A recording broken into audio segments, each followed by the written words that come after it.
pessoal, como vocês estão? Sejam muito bem-vindos a mais um episódio do Terapia, etc e tal. Hoje nós trouxemos um tema aí bastante importante, que acho que é uma discussão que a gente vê todos os dias na TV, a gente vê todos os dias na internet, mas acho que é importante a gente falar um pouquinho também sobre alguns aspectos, não só sociais, mas também psicológicos. E o tema, para vocês entenderem aí, é Desconstruindo o Preconceito, os desafios da comunidade LGBTQIAPN+.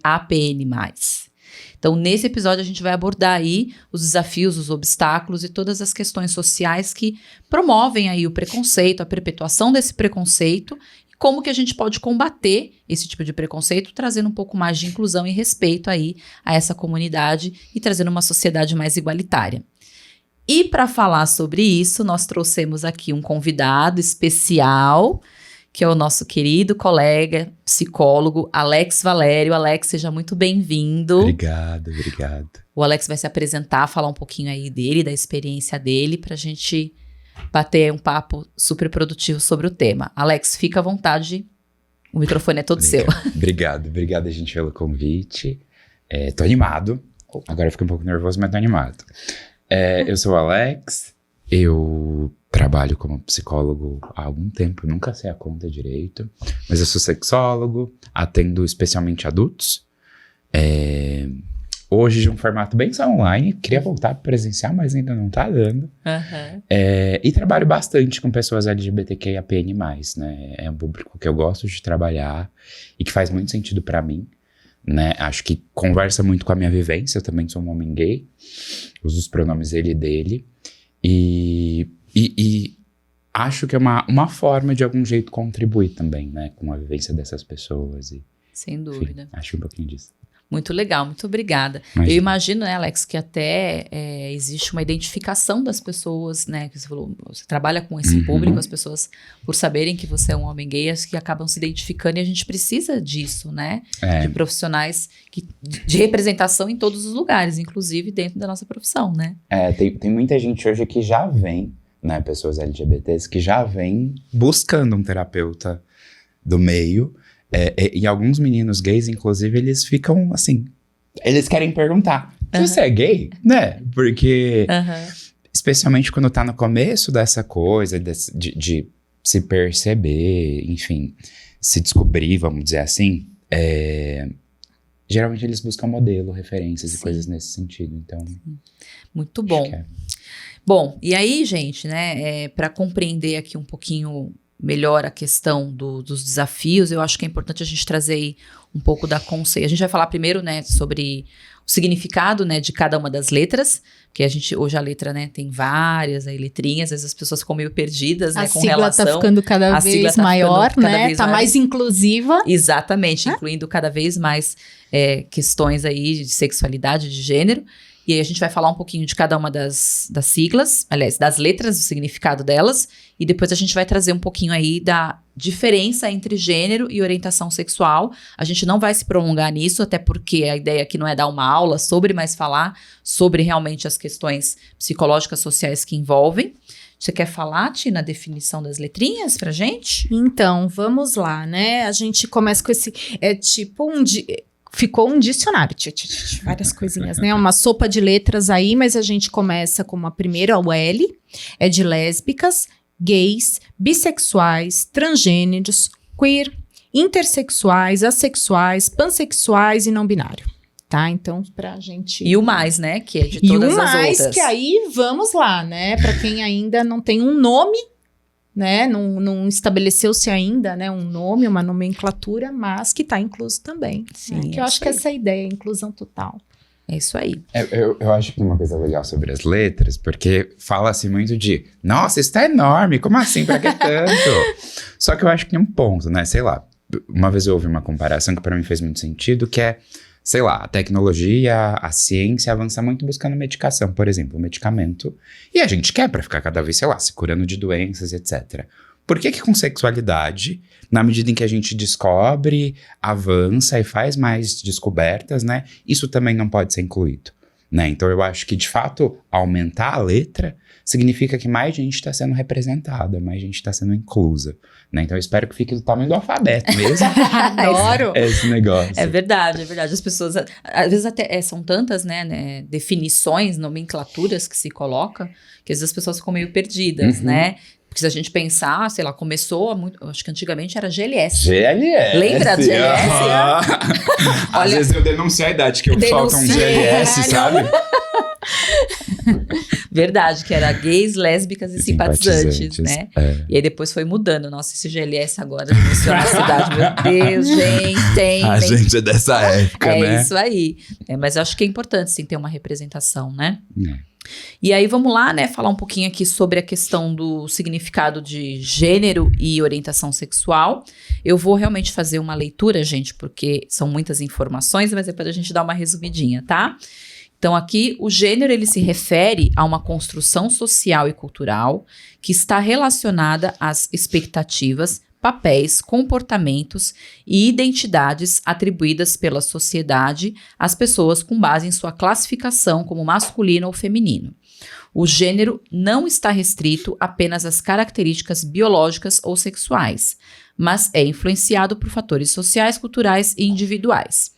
É importante destacar que o gênero não é uma característica binária e fixa, mas sim um espectro que abrange uma variedade de identidades de gênero, incluindo homens, mulheres, pessoas não binárias e diversas expressões de gênero, que é um pouquinho do que a gente acabou de falar, né? E aí tem a definição de orientação sexual. A orientação ela se refere à atração física, emocional ou romântica de uma pessoa que essa pessoa pode sentir com relação a outras pessoas. A sexualidade é uma parte fundamental da identidade humana e pode variar em sua orientação. A orientação sexual abrange uma ampla gama de identidades, como heterossexualidade, homossexualidade, bissexualidade, pansexualidade, entre outras. É importante reconhecer que a orientação sexual não está diretamente relacionada ao gênero, ou seja, não é determinada pela identidade de gênero de uma pessoa, mas sim pela atração que ela sente em relação a outras pessoas. Ou seja, gente, resumindo tudo isso aqui, o que a gente está falando é que o gênero é uma construção social e cultural, com relação às expectativas e os papéis que cada pessoa tem dentro aí da sociedade. E a questão da orientação sexual está relacionada diretamente à questão de por quem a gente sente atração. Né? Do desejo. Do desejo, para onde é direcionado o nosso desejo. Basicamente isso. E acho que é importante dizer que uma coisa não tem necessariamente a ver com a outra, né? Então, uma vez eu fui apresentar um caso num congresso e eu fui falar de um cliente que é um homem trans e ele é um homem trans, ele se considerava hétero, né? E a hora que eu mostrei lá, as pessoas, mas como assim um homem trans hétero? Porque se for pra gostar de mulher, por que não ficou igual? Uhum. E aqui eu acho que é um ponto. A identidade de gênero não tem nada a ver com orientação sexual, né? Então, um homem trans, ele pode ser hétero, gay, pan, e por aí vai, né? Então, acho que é importante saber que são coisas diferentes. Uma forma é como a pessoa se identifica, como ela se vê. Outra forma é para onde o desejo dela tá orientado. Sim. Né? Então, acho que vale... Tudo é possível quando a gente pensa em sexualidade. Legal, legal. Conta um pouquinho pra gente esse caso, já que você citou, dá pra contar pra gente? Você lembra do caso? Lembro, eu gosto muito desse cliente, ele foi meu primeiro cliente trans. Tem um capítulo publicado sobre esse caso, inclusive. Olha. É bem legal. Deixa a referência depois pra gente colocar na descrição, pro pessoal ler, né? Te mando depois. Até para as pessoas entenderem essa diferença, né? Acho que exemplificando, né? Na prática. Uhum. Bom, ele me procurou... assim que ele fez 18, muito querendo começar o processo dele de reafirmação de gênero, porque ele queria chegar lá na cirurgia, né? Então, tinha naquela época a coisa de você precisa 2 anos de terapia, 2 anos de acompanhamento médico, e aí depois você entra na fila. Assim que ele fez 18, ele falou, quero. Uhum. E aí ele veio. Então, esse cliente, ele tinha um aspecto muito favorável dele, que é a família o apoiava, sabe? Que é diferente da realidade de muita gente, né? Então, a família o apoiava, então... esse era um aspecto positivo, mas tinha todos os conflitos sociais, assim, sabe? Tipo, trabalho, em que banheiro eu uso, como as pessoas passam a respeitar meu nome, como as pessoas falam o pronome certo. Várias violências médicas, né? Então, me lembro de uma médica que falou que aquilo era uma aberração. Nossa. E que ele devia procurar uma igreja, coisas nesse sentido. Caramba. Né? Então, e no geral banheiro é sempre um tema comum, né? No consultório, assim, quando eu penso em pessoas trans. Verdade. Enfim, esse era um pouquinho dele. Legal, bacana. E aí eu acho que se a gente parar pra pensar, né, isso que você falou da violência médica, né, eu e a Tina, nós nos formamos juntas, né, e o nosso tema, né, na época foi sobre a transexualidade, falando um pouquinho sobre o atendimento do transexual no SUS, todo esse processo de transição, como que era, né, como que funcionava. E isso que você falou do médico me remeteu a uma parte do trabalho que a gente fez, o quanto existe, inclusive, de preconceito dentro da medicina e às vezes até dentro da própria psicologia. Muito, né? muito. Aquela famosa história da cura. A famosa cura gay. Eu falei, gente, da onde que vem isso? Aliás, a gente sabe que vem muito, né, de um contexto histórico, onde lá atrás, né, na época que começou a se discutir sobre isso, os médicos queriam saber se era uma questão biológica, né? Então veio numa ideia muito de biologia, e acabou patologizando, entendendo que isso era uma doença, né? Demorou um tempão aí para poder tirar do DSM, né? Do CID, a homossexualidade, né? Até então eles até tratavam como homossexualismo, né? Que era considerado uma doença. Né? E aí precisou de muita, né? Muito estudo, muita batalha, muitas ações, né? Da sociedade como um todo, para poder sair desse lugar patologizante que já foi feito lá atrás pela própria medicina, e isso acaba reverberando em todas as outras áreas sociais, né? E até a questão, né, Thaís, que a gente discute muito também, Alex, em questão do laudo, né? Porque para a pessoa entrar nesse processo, né, ela já tem toda a parte dela emocional, e aí você vai pensar na parte clínica. Tudo bem, até concordo, né? É uma cirurgia, né? Tudo. Mas a prioridade ali, com o tempo espero que mude, mas a gente vê muito que a prioridade ali não é o acolhimento e a vontade do paciente como um todo, né? A gente vê muito essa parte só clínica envolvida, tomar os hormônios, a pessoa ter que comprovar realmente que ela está sã, né? Vamos colocar o sã para poder, né, de fato, fazer essa cirurgia, né, de mudança de sexo, enfim. E é bem triste isso, né? Para você é um papel, né? Você tem que ir lá estar entregando o papel e a gente deixa a pessoa em segundo lugar.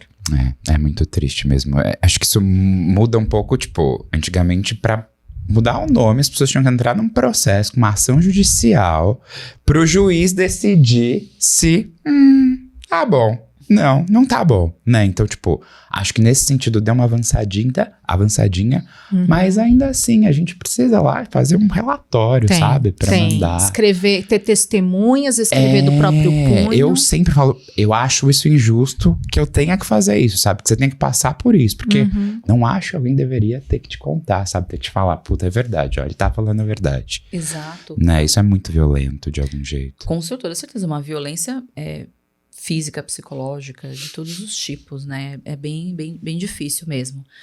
Bom, e aí falando de violência, né? Eu acho que é importante a gente trazer um pouquinho aí da ideia, né? De onde surgiram, né? Como que isso surgiu, né? A gente fala muito sobre violência, sobre discriminação, mas se a gente falou um pouquinho aí do contexto histórico, então vamos trazer um pouquinho do contexto histórico, né? Pra gente entender por que isso acontece, né? Por que eles são tão agredidos? E aí, se a gente buscar isso lá na história, a gente, quando começou a pesquisar o tema, a gente sabe que existe, né? A relação entre pessoas do mesmo sexo desde a antiguidade, desde Roma, datado, sei lá, desde a Roma Antiga, na Grécia.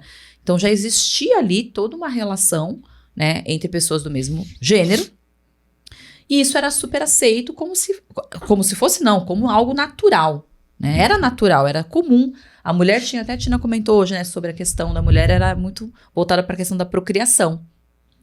Não tinha essa coisa de, só pode... Para você né? gerar descendentes, né? Exato. Que você precisava, mas não necessariamente para você constituir ali, né? Uma família especificamente, né? Sim, era natural, né? Era questão do desejo, né? Da vontade ali que estava envolvida. Então, desde a da antiguidade, isso já era aceito. Só que aí, o que aconteceu, né?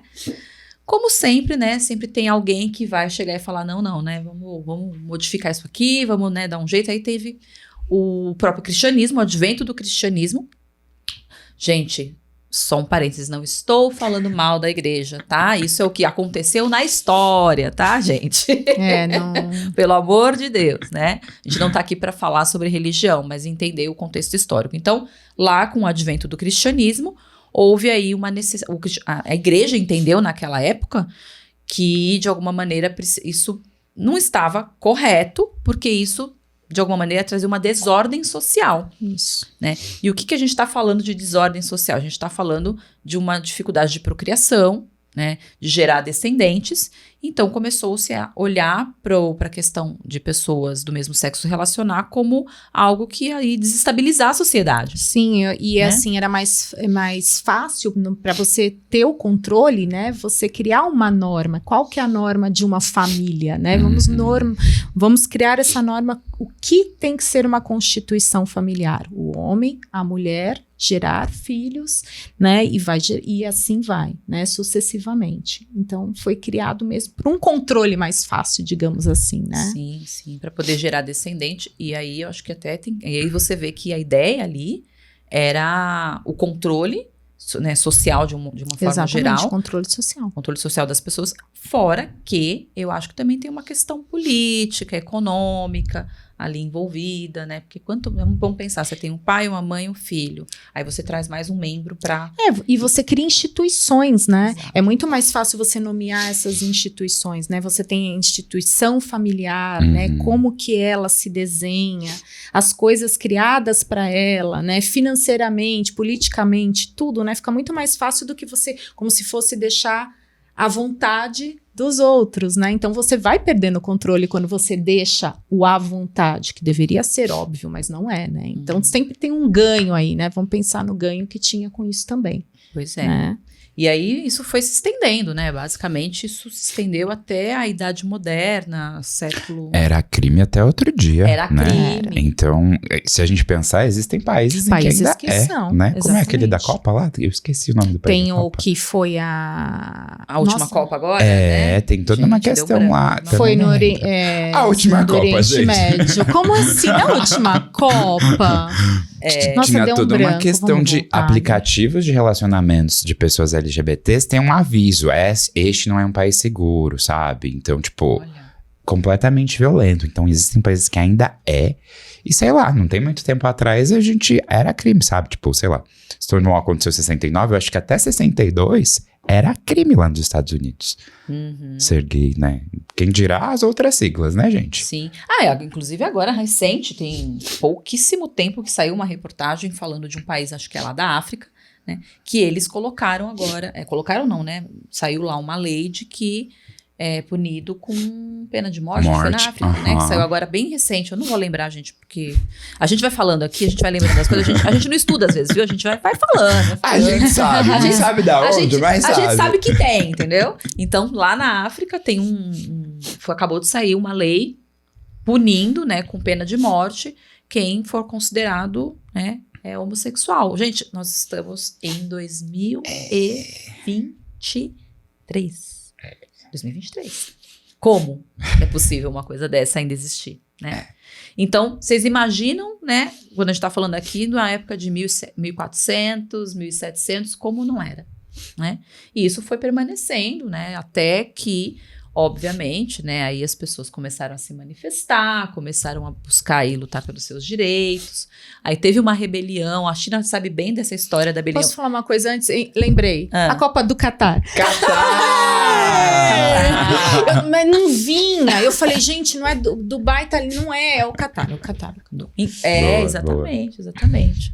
Então, a gente olhando para a história de modo geral, olha, né, quanto tempo isso já existe, essa luta e essa briga, e tudo por uma questão de controle social, minha gente. Isso, e assim, a gente pensar em alguns países onde ainda, né, principalmente no Oriente Médio, e também não é uma crítica, tá, mas é uma forma deles exercerem a política, tá totalmente ligada com a religião. Né? Então, tem algumas regras, normas, né? Então, por exemplo, você não poder andar de mão dada nas ruas, né? Não expressar, né? Beijar, tudo, o tipo de vestimenta, né?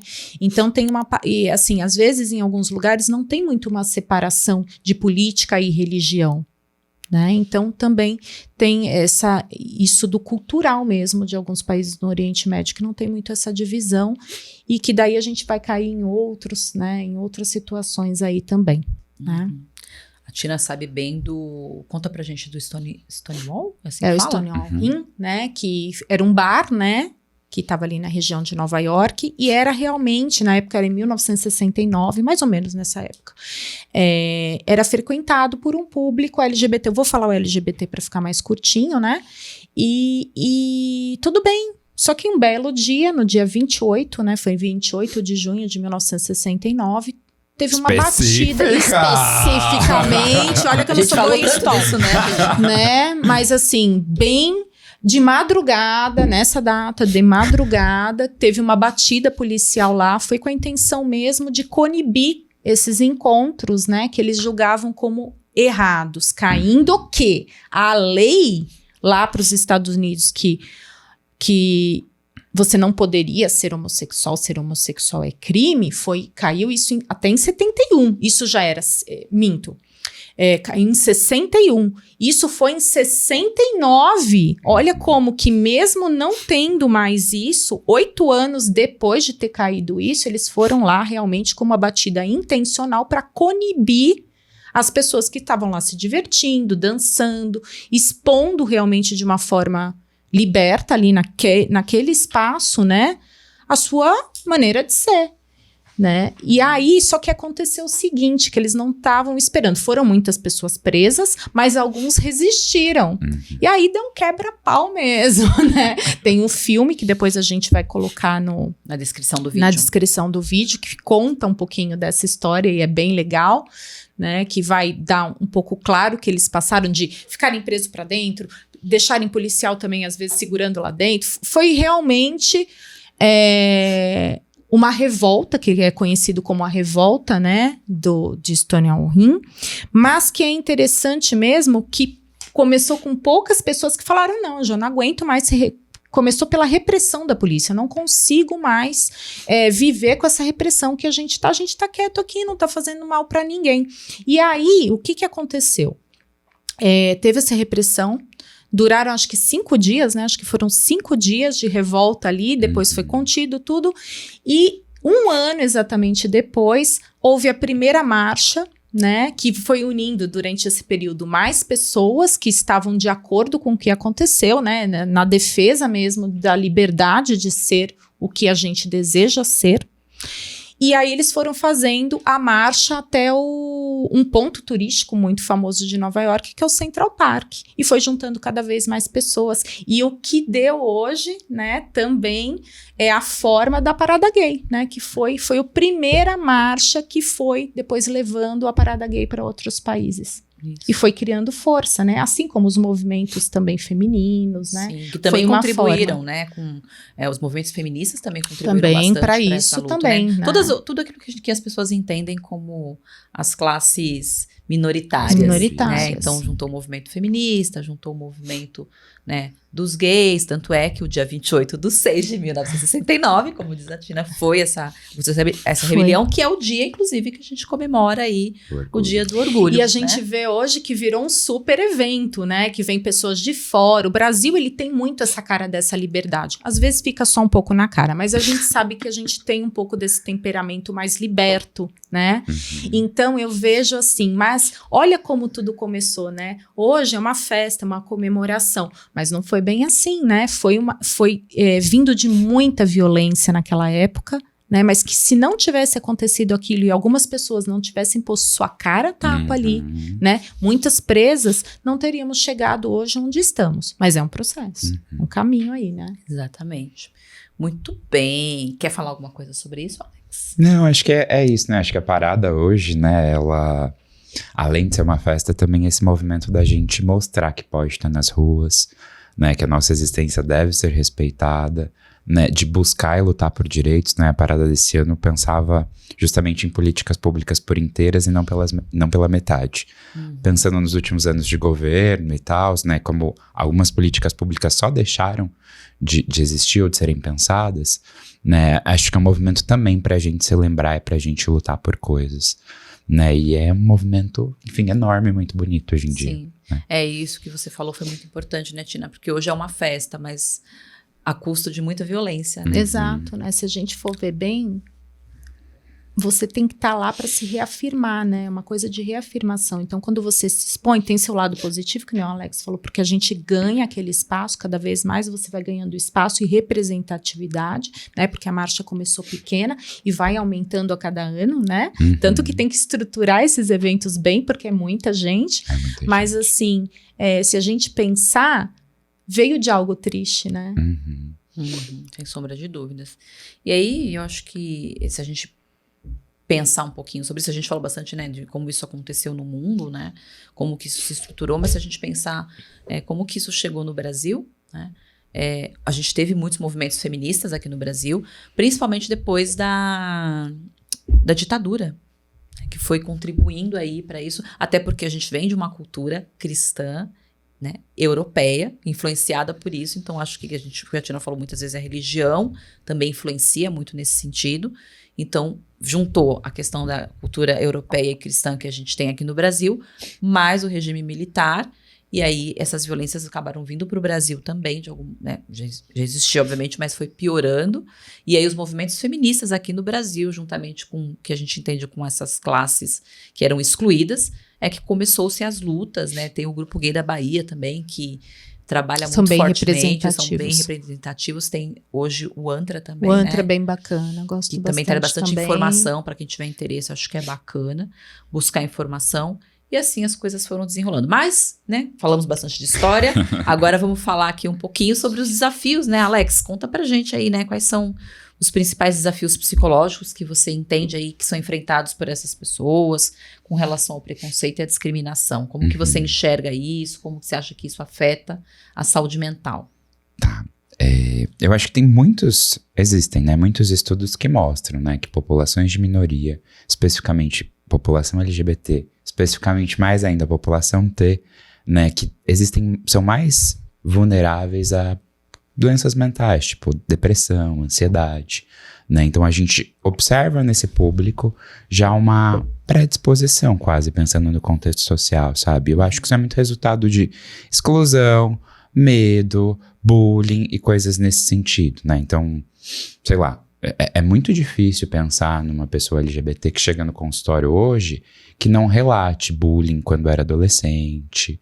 Hoje a gente chama de bullying, né? Na minha época era só o gordinho viadinho que eu ouvia. Sim, né? É verdade.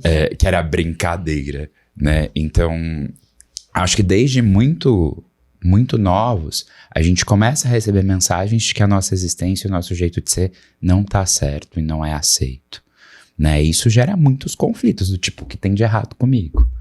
Né? Enquanto pessoa gay, você fica, gente, mas será que eu sou gay mesmo? Que estranho essa coisa de... Na minha época, a gente não tinha essa coisa de YouTube, né? E eu nem sou tão velho. Então, naquela época, eu nem sabia o que era aquele negócio, sabe? Tipo, será que eu acho aquele cara bonito? Será que eu não acho essa menina bonita? Né? Então, é muito confuso, assim, porque você nem sabe o que tá acontecendo direito e muitas vezes não se fala disso, não se discute sobre sexualidade nas escolas. Então, é uma grande confusão, né? E o que a gente recebe do social é um bando de crítica, um bando de rejeição e por aí vai, né? Para pessoas trans, geralmente isso é ainda mais porque eles começam, geralmente desde muito cedo, eles dão alguns sinais de não identificação com gênero de nascimento, né? E aí tem uma força muito grande de vai usar rosa sim. Não, esse cabelo vai ficar grande, vai ficar enorme, vai não sei o quê. Né? Então eu acho que muito desse começo de vida é muito sobre não aceitação, sobre rejeição, sobre exclusão. Né? Isso com certeza gera um impacto psicológico, né? De medo, de ansiedade, de temer se eu vou chegar num lugar e, sei lá, será que eu vou ter que disfarçar o meu jeito para as pessoas não perceberem que eu sou gay? Será que eu vou ouvir alguma piadinha nesse sentido e aí eu vou ou não vou? Né? Então, quantas pessoas deixam de ir para tantos lugares com medo disso? Né? Então, acho que o desafio do que vem chegando, do que eu observo muito, geralmente tem muito medo. Tem muito medo hoje em dia. Eu moro aqui em São Paulo, né? Então, morar em São Paulo, a gente tem alguns avanços diferentes de outros lugares do nosso país. Aparece ainda, acho que muito fortemente, cada vez mais, uma dificuldade só de viver a sexualidade, sabe? De poder descobrir teu corpo, descobrir o que você gosta. São, enfim, questões de autoconhecimento também que muitas vezes não... Quando a gente é mais novo, a gente não pode experienciar, que isso fica prejudicado quando a gente tá mais velho. Eu lembrei de uma situação que aconteceu comigo quando eu era do adolescente jovem, vamos colocar assim, não faz tanto tempo assim, para não denunciar também a idade, né? Eu trabalhava numa loja de brinquedos, bem conhecida, num shopping, e eu estava atendendo, entrou um pai com um menino, o menino devia ter mais ou menos uns 5, 6 anos, eu nunca vou esquecer disso. A loja estava bem cheia, ele entrou e ele precisava de uns móveizinhos para montar uma maquete para a escola, ele foi com o pai. Eu achei estranho no comportamento do menino, que ele estava duro, sabe, durinho, assim, rígido. E ele do lado do pai, ele falou, meu filho tá precisando de uns móveis para maquete. O menino ficava olhando do lado, assim, para a loja toda. Eu falei, gente, mas tem algo estranho nesse menino. No comportamento dele, ele tava duro. Aí ele falou, eu falei, olha, eu tenho isso, mostrei alguns móveizinhos soltos, mas, né, não era muito o que eles queriam. Ele falou, olha, eu vou dar mais uma olhada, eu volto, tudo. Não sei o que aconteceu ali fora, o menino volta sozinho. O pai ficou por algum motivo fora, ele voltou correndo como se tivesse escondido. Ele não estava mais durinho, ele estava todo solto, todo assim, moça, eu quero saber uma coisa. E me levou até um canto da loja, onde ficava uma vitrine que a gente montava com todas as Barbies. E ele falou assim, moça, por favor, deixa eu ver aquelas Barbies, que eu acho que é a coisa mais linda. Por favor, desce ali para mim. E eu peguei, aí eu abri, peguei ali. Aí ele olhou, nossa, olha esse vestido, olha isso e tudo. Aí depois ele, guarda rapidinho. Aí eu guardei, o pai estava se aproximando e ele foi. Então, olha como ele fez já escondido. Ele pegou, né? E quando ele viu o pai retornando, como ele já mudou realmente a forma dele vivenciar o próprio corpo dele, o espaço, a comunicação com o meio. Né? Ele estava super solto, super feliz, sorrindo, e ali não, ele parecia um robozinho quando ele entrou primeiro. O pai voltou, ele voltou para aquele estado, né? Isso nunca saiu da minha cabeça.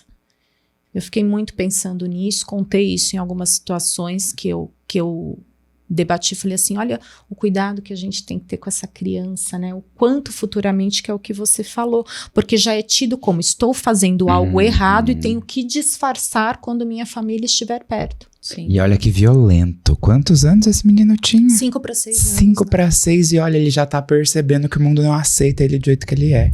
E que provavelmente deve ser deve ter uma fala dentro de casa, né? Porque Com certeza. A família também é uma grande perpetuadora desse preconceito, replica falas, porque a gente vai só replicando. É aquela coisa da modelagem, né? Você aprendeu com a sua avó, que aí você repassa para o teu filho, né? E aí tem, de novo, né, a questão, dependendo da religião que você frequenta, isso também acaba sendo visto como algo errado. E isso que você falou é muito verdade, né, Tina? Assim, às vezes dentro do ambiente familiar ali, se você, sei lá, um menino, por exemplo, vai lá e passa bem meninos e meninas que fazem isso, né? Pega a roupa da mãe, bota o sapato. Se for uma menina, tá tudo bem. Mas se for um menino... Briga na hora que não pode fazer, né? A fala do seja homem, isso é coisa de menina. E isso não quer dizer absolutamente nada. A criança tá ali só brincando, sabe? Experimentando, experienciando, né? Exatamente, né? Eu tenho uma lembrança, acho que a primeira lembrança que eu tenho de ter ouvido o termo, eu ouvi bicha, né, naquela época. E eu era uma criança que eu não tinha muito contato com outras crianças, e eu nem entendi o que tava acontecendo, né? Eu lembro que eu tava em casa, e tava meu pai e um vizinho mexendo no carro. E sei lá o que aconteceu, eu saí correndo com as mãos pra cima. Eu tinha, sei lá, talvez 6 anos, por aí. E aí, no que eu saí correndo com a mão pra cima, meu pai e o vizinho me chamaram e falaram, Alex, vem cá. Não pode sair correndo assim. Aí eu, Por quê? Porque isso é coisa de bicha. Aí eu me lembro de perguntar, o que é bicha? Tipo, não tá fazendo sentido pra mim. Me explica melhor isso. O que é bicha? E aí eles também acho que não esperavam essa pergunta, nem sabiam explicar. É quase uma coisa que tem a ver com mulher. Não pode. Explicação bem científica. Foi ótima. Muito bom. E a primeira lembrança que eu tenho, assim, da minha sexualidade, sabe? Ter ali alguma coisa que questionava, talvez, a regra e o esperado. E de ter uma crítica, sabe? Que rebaixa tanto gays quanto mulheres, né? Sim. Tipo, não pode. Sim. Né? Então, acho que ao longo da vida as pessoas ouvem muito disso. Seja homem é outro clássico, né? Sim, seja homem. Né? E tem o fato também, né, que a gente fala o quanto a gente, às vezes, sem perceber, contribui para perpetuar isso, né? Porque eu sou uma geração que eu nasci no regime militar ainda. Criança, não tenho muitas lembranças, mas meus pais foram educados ali dentro disso e vão replicando e automaticamente a gente pega algumas Com coisas, certeza. né? Falas, costumes, né? Com certeza. E como que você vê, Alex, uma forma da gente começar a mudar isso? Nós mesmos, para educar, né, as futuras gerações e até nossos pacientes, né, no setting, como que você vê isso que a gente pode contribuir para acelerar esse processo? Né? Uhum. Eu acho informação uma primeira forma, sabe? A gente precisa pesquisar, querer conhecer, ver coisas, consumir coisas, né? Hoje em dia tem um recurso, o YouTube, enfim, nos ajuda muito nesse sentido. Tem gente falando sobre tudo lá, né? Então, essa inclusive é uma boa forma de, no consultório, ajudar as pessoas que estão nesse começo, né? Manda um monte de coisas de gente que tá falando sobre isso também, sabe? As pessoas, quando veem no outro uma coisa, sabe? Quando se identificam, isso é muito poderoso, sabe? Eu posso existir. Acho que uma outra coisa é, a gente precisa reconhecer os nossos preconceitos, né? A gente precisa olhar pra gente também e reconhecer o que desse passar de geração em geração também fica na gente, né? Então eu acho que conviver e conhecer pessoas que são LGBTs, mas enfim, qualquer outras pessoas também é parte disso, de gente, é normal, sabe? Não tem nada de diferente, não é um... Não ET, né? ET, sabe? Então acho que poder vivenciar, poder estar aberto ajuda a gente, sabe? Poder ouvir pessoas que falam disso, consumir conteúdos, filme e coisas nesse sentido também ajudam muito nisso. Você falou do filme, eu lembrei, né? Tem, graças a Deus, tem bastante filme hoje em dia falando sobre isso. Tem uma série no Netflix também que eu não assisti ainda, mas me falaram que é muito boa. Ai, gente, eu não sei falar um nome. Qual?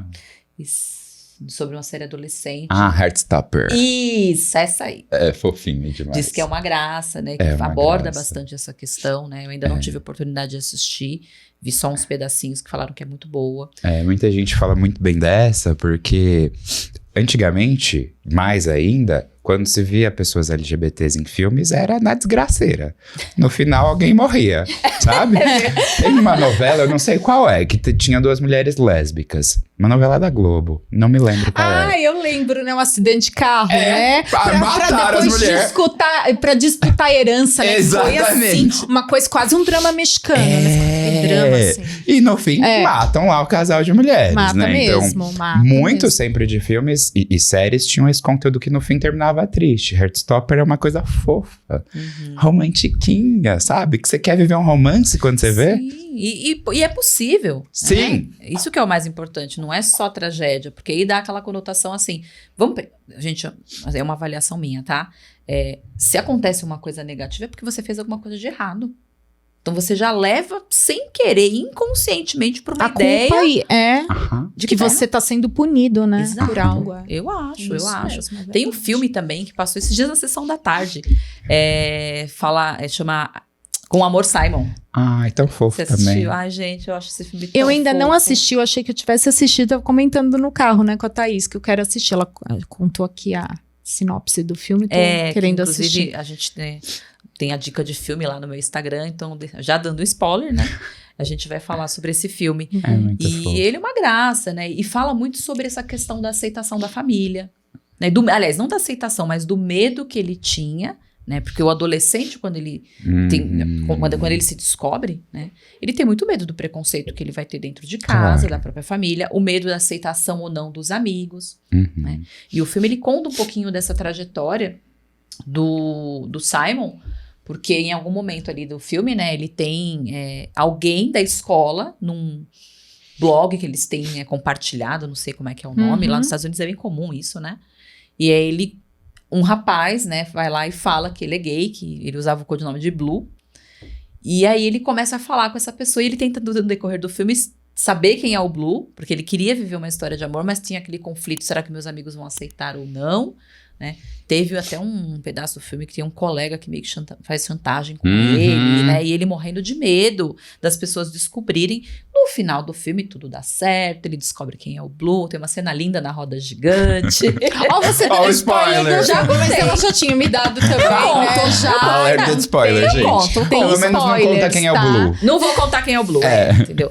Aí dá tudo certo, porque é um filme que o final é feliz, né? Mas olha os desafios que ele sofreu ali, porque Total. ele passou pela ansiedade, pelo medo, pelo próprio isolamento, né? De ficar ali, se fechar no mundo dele, por medo mesmo de como ele seria recebido ali por todas as pessoas que estavam em volta dele, porque tinha aquela coisa padrão, né? O pai, a mãe foi líder de torcida, o pai era quarterback do time, a irmã toda fofa, aquela família tradicional doriana, né? E aí você olha, e ele ali era o diferente. Então, você vê quanto... Né? E assim, a família, de alguma maneira ali, nem era uma família preconceituosa. Né? Mas o medo, a fantasia que existe ali também, como você vai ser recebido, né? Então, isso é muito poderoso, né? E é muito importante a gente ter essa rede de apoio, que foi o que você falou, né? Além da gente buscar informação, ter uma rede de apoio que também faça esse papel. Total. Eu acho isso super válido. E sabe o que eu pensei também dos filmes, né, que tem esses conteúdos, hoje a gente vê essas séries adolescentes, né, e também mostra todo esse novo olhar do gênero hoje, né, que eu acho que é muito importante também a gente tá colocando como uma forma que vai já jogando para o natural. Isso é importante, porque mas a gente não tem essa questão pra gente. Então, vai colocando, expondo, né, pessoas diferentes. Ai, eu toda igual é chato, né, gente? Ai, todo mundo igualzinho ali, aquele padrãozinho. Não, vamos ampliar. E uma coisa que eu achei muito interessante, eu sou noveleira, tá? Eu tinha parado de ver novela, né? E aí depois eu voltei, e aí agora eu deixo gravado, que o horário não permite, vou de manhã, quando eu acordo 5h30, 6 horas da manhã, eu fico assistindo. Aí eu não, agora viciei de novo, e eu sou noveleira mesmo. E daí eu tô assistindo aquele Terra e Paixão. E uma coisa me chamou muita atenção no Terra e Paixão. Tem um bar lá, né? Que tem o bar que os homens encontram para beber, e que tem as prostitutas, caso eles queiram, né, sair. E o que eu achei interessante, que me chamou a atenção, que quando a gente via isso antigamente, há um tempo atrás, quando a gente pensava no bar, um local com prostituta, a gente tinha mulheres. Lá não. Lá tem trans, tem as prostitutas, tem os trans, tem os gays, e tem uma personagem lá riquíssima de conteúdo, que é a Luana, que é uma trans. E é muito legal, porque você começa... Primeiro que eles jogam sempre um pouco, que tem aquela característica meio comédia, cômica, né? Cômica, até pra, digamos, ainda agradar mais o público. Mas a história dela tem um conteúdo tão importante, porque ela fala um pouco, tem uns pedaços, em alguns episódios, ela conta que ela foi acolhida pela dona do bar, que era prostituta na época, uma cafetina, digamos assim, que o personagem é da Suzana Vieira, da Cafetina, e daí que ela foi acolhida.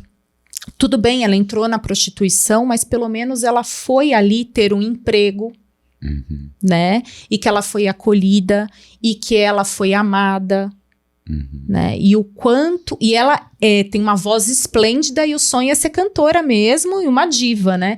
Então eu vejo o quanto hoje a gente não coloca também só a prostituta só como mulher, né? Dão os papéis. E prostituição, gente, é trabalho. É trabalho como qualquer outro, né? Mas aí eu acho que entra numa coisa importante, né? Que ainda assim, eu pelo menos tenho um olhar de que ali existe uma representação de tudo isso que você falou, mas também uma representação com uma conotação um tanto negativa que a gente tem nos meios sociais, nos meios de comunicação. Porque se a gente vê também como um subemprego e algo perigoso, né? Porque a prostituição é uma função perigosa, né? De violência, né? De várias coisas aí. Mas também é o importante para a gente verificar o quão o sofrimento, porque muito eles falam, eu não tive escolha e eu estou aqui. E tem a prostituta, mulher mesmo, né? Mulher e mãe. E ela é maltratada por ser prostituta na escola quando ela vai buscar a criança dela lá. Então, eles estão pegando vários fatores ali sociais, como tem um menininho que, saindo disso, tem um menininho que frequenta a escola e ele é albino. E ele também sofre bullying. Então, acho que essas questões sociais aí estão sendo muito relevantes. Não chegamos ao ponto ainda que queremos chegar, eu vejo isso, mas estão sendo relevantes. E uma outra coisa que eu percebi é que esses tidos como os não normais na novela, eles acabam se juntando, porque um defende, né? A prostituta ou a mulher negra viu o menino sendo maltratado. Ela vai lá, dá voz para essa criança, né? A mãe dessa criança vê a prostituta sendo tratada mal no filho, ela vai lá e defende a mãe, que é amiguinhos dos filhos ali na escola. Então, você começa a se ajudar dentro, né, ali daquele círculo. Sim, também que é você importante. se une às pessoas que, de alguma maneira, têm os mesmos sentimentos de exclusão ali, né? Exatamente. Mas ainda assim, eu ainda vejo como uma representação negativa. O que você acha, Alex? Que tem essa representação negativa nos meios de comunicação ainda? Tem. Olharem algumas pessoas, alguns personagens, aparece sempre de um jeito caricato, né? Então, tipo, o gay aparece como viado engraçado. Eu posso falar viado, gente, então tô no meu canto. Isso aí. Concordo. A sapatão aparece como a caminhoneira, né? Então, ainda existem muito da mídia colocando essas pessoas nesses rótulos, nesses papéis. Mais caricatos mesmo. E eu acho que também representa um pouco de como o mundo funciona, se a gente pensar nisso que você tá contando, porque muitas mulheres travestis, muitas travestis precisam ir pra via da prostituição para sobreviver, né? Muitas travestis de comunidade é o meio que elas encontram, porque é isso, como é que eu vou viver nesse mundo? Como é que eu vou sobreviver? O mercado não absorve, né? Tem um que vai absorver. Exatamente. Né? Então, acho que, infelizmente, né, na minha realidade, essas pessoas não chegam no consultório porque não têm acesso, né? Mas a gente sabe que tem muita gente que tá por aí nas ruas. A gente sabe que ainda hoje existem pais que expulsam os filhos de casa em 2023. Infelizmente, de novo, essas pessoas não chegam. Mas se a gente olhar para, sei lá, iniciativas como a Casa 1, Casa Abrigo, acho que é o nome de uma outra, que acolhem essas pessoas, isso mostra, ainda acontece. Ainda tem gente sendo expulso. Precisa ter isso, né? Precisa. E, uma vez que eu fui expulso, eu vou procurar recursos de sobreviver. E muitas vezes a gente encontra a rua. Né? Você tem casos assim no consultório ou não? Não chega. Eu acho que é uma questão de acesso, sabe? Como essas pessoas vão pagar. Verdade. Né? Então, a prática clínica tem essa coisa elitizada de só paga pra estar lá. Sim. Né? Então, muitas vezes, talvez no serviço público essas pessoas talvez, porque aí corre o risco dela sofrer agressões lá no serviço público. Pela pesquisa que a gente fez, né, na época que a gente fez o nosso trabalho, muitas né? pessoas sofrem essa violência toda, né? Esse preconceito dentro da própria medicina, né? Tem um estudo, um cara escreveu a tese, não sei se era tese de mestrado, ou se era tese de doutorado, ou se era dissertação de mestrado, mas ele coletou discursos de pessoas trans. E muitas vezes nesses serviços elas se preparavam para convencer o médico de que ela, desde muito nova, já apresentava questões de gênero. Porque ela sentia que ela precisava convencer, sabe, para conseguir. Então, muitas vezes as pessoas estão nesses serviços, e não é à toa, porque a gente vive nesse mundo transfóbico, a gente é o país que mais mata pessoas LGBTs, especialmente pessoas trans. E que piorou muito depois da pandemia, né? Teve um aumento, eu vi uma pesquisa essa semana. Então, claro que esse medo faz sentido, sabe? É aterrorizante viver num lugar assim. Então, as pessoas estão lá com medo, né? É engraçado esse fenômeno, né, do aumento de violência pós-pandemia, que eu acho que está muito influenciado também pela questão do governo que até pouco tempo estava no poder, né, que era que afirmava muitos discursos de ódio, né? Sim, a gente estava num movimento de ódio. Total. Não só contra a população LGBT, mas também contra os negros. Mulheres. Né? E você falou uma coisa interessante, né? Que você falou da questão do trans. E mulheres trans morrem mais do que homens trans. Uhum. O preconceito é grande, né? Ainda de um jeito bem pejorativo, traveco, não sei o quê. Então, é muito triste mesmo, né? Essa vivência. Sim. E aí entra no preconceito. As mulheres trans morrem mais do que os homens trans porque a mulher é vista como inferior. Exatamente. Inferior, frágil, né? Exato. Uhum. Né? Que até pra entender. Por isso que eu acho que talvez os homossexuais. Eu não sei não. Pelas pesquisas, né? Dizem que quando o gay e o homem e a mulher, né? Mulher trans. Sofrem mais por conta dessa inferiorização. Por remeter ao feminino, Por sabe? remeter ao feminino, né? Olha que coisa louca. Então, é um preconceito, eu falo do preconceito duplo, né? É O muito preconceito do estrutural essa preconceito coisa. do preconceito. É o preconceito do preconceito, né, gente? Ixi, Que é coisa que mais loucura. louca, né? Bizarra. É muito triste. Muito bom. E aí, eu acho que é importante, né? A gente já falou um pouquinho aqui, Alex, que você falasse um pouquinho pra gente, assim, do que você conhece, quais são as estratégias que você percebe aí de enfrentamento mesmo, né? Pra não só por combater isso, mas também de inclusão, né? Quais são os locais que as pessoas, de repente, podem buscar apoio? Você tem aí uma dica pra dar pra gente? Tá. Eu acho que primeiro a gente precisa responsabilizar um pouco o governo, porque a gente precisa de políticas públicas mesmo, pensando, né, na qualidade de vida de pessoas LGBT, QIAPN+, né? Acho que precisa dar visibilidade, precisa cuidar. Tem muitas iniciativas que dão conta de um papel que deveria ser do governo, sabe? Tipo essa de acolher pessoas que não têm moradia, de proteger, né? Então, acho que nesse sentido, que bom que cada vez mais a gente tem um pouquinho mais de pessoas LGBTs lá nos congressos, no parlamento, né? Porque acho que isso vai dando visibilidade, essas pessoas muitas vezes conseguem lutar por causas para a comunidade.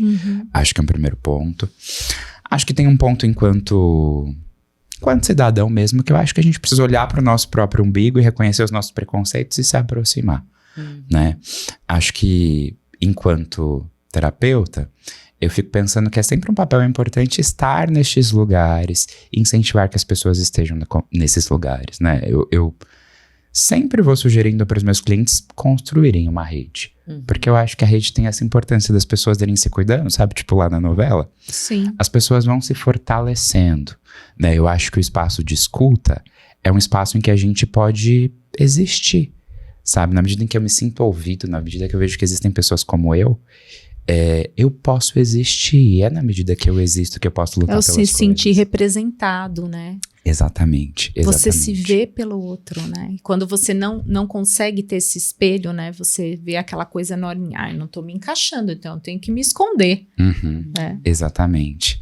Então, existem muitos grupos em redes sociais, né? Acho que o Antra tem uma coisa legal de divulgar coisas, então acho que é uma coisa legal de ver. Tem uma iniciativa que chama TODS, se escreve TODXS. Eles têm um projeto também de lidar com pessoas LGBTs, eles promovem encontros, eles têm iniciativas de estudos, também vale dar uma checada lá para participar dos encontros, para ver. Nesse sentido, as redes sociais podem ser úteis, sabe? Tem muitos grupos específicos de, sei lá, pessoas assexuais, de pessoas trans, de trans masculinos, né? E por aí vai. E nesses espaços é possível você ir se encontrando, ou minimamente você saber de encontros em que você pode ir. Isso, você me perguntou desse meu cliente, né? O primeiro. E eu lembro que teve uma vez em que eu insistia muito. Puta, vai ter isso aqui, ó, vai lá. Vai ter isso aqui, vai lá. E numa dessas ele foi. E aí, ele depois me mandou um áudio assim, ele não gostava de mandar áudio, então ele mandou um áudio chorando, contando das pessoas que ele viu, os influenciadores que ele via no YouTube, do quanto ele ouviu aquelas vidas, né, ouviu as pessoas dando seus relatos e se sentindo super acolhido, super bem de estar ali, né, então, eu lembro que eu ouvi esse áudio chorando assim, meu Deus, eu amo minha profissão nesse momento. É verdade. A gente fica muito feliz, né, quando a gente vê a pessoa conseguindo encontrar um lugar, né, independe de onde ele esteja, né? E se Importante. sentir confortável, né? Sim, porque é isso que a gente falou, a rede Não de tá se apoio, né? expressando. O acolhimento, ele é extremamente importante em todos os níveis. Desculpa, gente. Bom, e acho que pra gente ir fechando, porque assim, o nosso diretor já está aqui fazendo sinais pra gente, né? Porque a gente tem um diretor que fica aqui, ó, falta 5, falta 4, né? Então, pra gente ir fechando aí, eu gostaria, né, Alex, de saber se você quer deixar alguma mensagem, se você tem alguma coisa que você gostaria de colocar aí pra gente fechando o nosso episódio. Acho que, se fosse pensar e falar especificamente para pessoas LGBTs, eu diria que tá tudo bem e que vocês podem existir. E que, às vezes, vai ser bem difícil, mas talvez em algum momento você consiga encontrar pessoas com quem você possa partilhar, que você possa se sentir parte, né? E vou dizer para as outras pessoas, né? As que talvez não sejam LGBTs, se abram, sabe? Estejam dispostas e disponíveis. Muitas vezes a gente entra num discurso de isso aí virou modinha. Isso daí é fase. Acho que houve um momento em que a Thaís disse muito bem que, cara, desde muito antes isso existia. Não é modinha. Isso sempre existiu. A gente só tá conseguindo existir mais e se mostrar mais. Então, gente, aceitem. Aceitem Aceita que dói tem. menos. Deixa seu contato também. Você faz atendimento no online, né? Eu tô Mas só tem um online. contato aí pra Pode ser do chegar? Instagram, ele é meio abandonado, mas se vocês chamarem lá, eu juro que eu respondo. É @minutoterapia. Opa, Muito vamos bom, a lá, gente vai então. deixar também na descrição para o contato do Alex, para quem tiver interesse. Tina, quer falar alguma coisa? Não, eu Pra gente acho fechando? que não, acho que é isso mesmo. Para que a gente tenha com esse episódio aqui hoje conseguido trazer um pouquinho, né, desse calor aí que eu acho que as pessoas estão precisando, é desse acolhimento e não de julgamento, né? Perfeito. A gente consegue fazer na terapia algumas coisas, a gente estuda para isso, a gente vai atrás disso, mas tentar levar isso para o dia a dia, para as outras pessoas, para o nosso núcleo familiar, começar por aí, né? Um eduque-me mesmo, Sim. né? E levando isso, porque aos pouquinhos a gente vai mudando essa cultura aí. Sim. Pra uma a coisa nossa muito prática mais- mesmo, né? a A gente prática. vivenciar isso como algo natural, né? Isso faz parte da Constituição Humana. Independe, né? Homem, mulher, trans são pessoas. É muito além disso. A gente tá falando de ser humano, de amor. Ver o ser humano, né? A gente Sim. não tem que pensar, quando a gente fala assim, é tão bonito falar assim, ai, mas eu não tô vendo o dinheiro da pessoa, né? Mas você tá vendo o sexo ali, você tá vendo o gênero. Então vamos levar a gente... Vamos amar as pessoas, independente de qualquer coisa, né? Sim, Acho que esse sem que sombra é... de dúvida. Espero que a gente tenha conseguido trazer um pouquinho disso. Sim, que tenha sido esclarecedor, que tenha sido inspirador. Qualquer dúvida que vocês tenham, gente, pode chamar a gente no Instagram, podem deixar aqui nos comentários. Para você que está assistindo o nosso episódio, curta, compartilhe. Gente, vamos ajudar o canal a crescer, né? Vamos levar informação para esse Exatamente Brasil, isso. para esse mundão aí.